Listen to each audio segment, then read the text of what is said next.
Viral clip खोटी. पंकज ज्वेलर्सच्या वादंगावर पडदा. गैरसमजातून झालेला प्रकार उघड.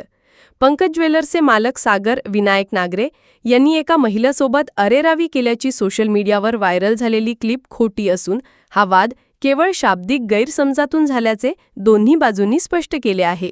या घटनेनंतर नागरे यांनी संबंधित महिलेची दिलगिरी व्यक्त केली आहे, तर त्या महिलेने आणि त्यांच्या पतीने व्हायरल क्लिप डिलीट करण्याची विनंती केली आहे.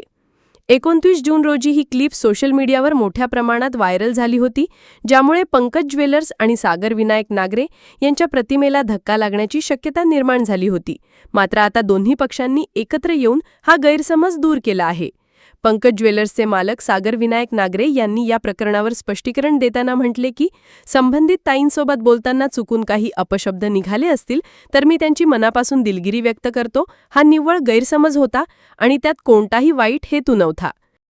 पंकज ज्वेलर्समध्ये जो प्रकार घडला तर त्या ताईंना जे माझ्याबद्दल ताईंच्याबद्दल जे माझ्याकडून जो अपशब्द निघाला त्याच्याबद्दल मी दिलगिरी व्यक्त करतो. ज्या महिलेसोबत हा वाद झाला होता त्यांनीही या प्रकरणावर आपले मत मांडले. त्यांनी सांगितले की आमच्यात जो काही वाद झाला तो केवळ गैरसमजातून होता. सागर नागरे यांनी दिलगिरी व्यक्त केली आहे आणि आम्ही हा विषय इथेच संपवत आहोत. त्यांच्या पतीनेही सोशल मीडियावर ही क्लिप व्हायरल करणाऱ्यांना ती त्वरित डिलीट करण्याची विनंती केली आहे. 29/6/2025 रोजी आमचा पंकज ज्वेलर्स मध्ये वाद झाल्यावर त्यावेळेस त्यांनी आमची पूर्ण रक्कम तयार झाली. त्यांनी माझी दिलगिरी व्यक्त केली.